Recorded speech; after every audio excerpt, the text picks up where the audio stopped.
ഒന്നാമത് അത്യാവശ്യം നല്ല കളക്ഷൻസ് ഉള്ള ഒരു ഫാൻസി ഷോപ്പാണ് എൻസോ.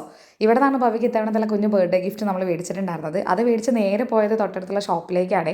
കേക്ക് മാത്രമല്ല അവൾക്ക് ചോക്ലേറ്റ്സും കാര്യങ്ങളൊക്കെ ഇഷ്ടമാണ്, ഒരു കുഞ്ഞു ചോക്ലേറ്റും കൂടി ഇതിൻ്റെ കൂടെ മേടിച്ചിട്ടുണ്ടായിരുന്നു കേട്ടോ. പിന്നെ നേരെ ഷോപ്പിലാണ് പോയത്. അവിടെ നിന്ന് ക്ലീനിങ്ങും കാര്യങ്ങളൊക്കെ നടക്കുന്നതുകൊണ്ട് അവിടെ ക്യാബിനിലാണ് കേക്ക് സെറ്റ് ചെയ്ത് വെച്ചിട്ടുണ്ടായത് കേട്ടോ. 12 മണി ആയപ്പോഴാണ് അതും കൊണ്ട് ഞാൻ വീട്ടിലേക്ക് പോയിട്ടുണ്ടായത്. പിന്നെ ഏകദേശം സെറ്റ് ചെയ്ത ശേഷം ഭവ്യനെ 12 മണിക്ക് നമ്മൾ വിളിച്ച് ബർത്ത്ഡേ വിഷ് ചെയ്തു. ആൾ സർപ്രൈസ് ആയിട്ടോ.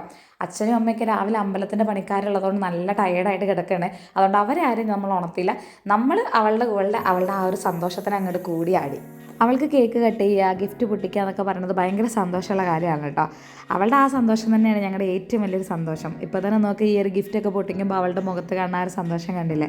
എൻ്റെയൊക്കെ പല വേസ്റ്റ് സിറ്റുവേഷനിലും എൻ്റെ വോയിസ് ആയിട്ട് മാറിയിട്ടുള്ള എൻ്റെ ഒരു ബെസ്റ്റ് പാട്ടാട്ടോ അവൾ. അങ്ങനെ ഞങ്ങളെ കുഞ്ഞനിയത്തി പോത്തുപോലെ വലുതായിരിക്കുകയാണ് ഗൈസ്, പോത്തുപോലെ.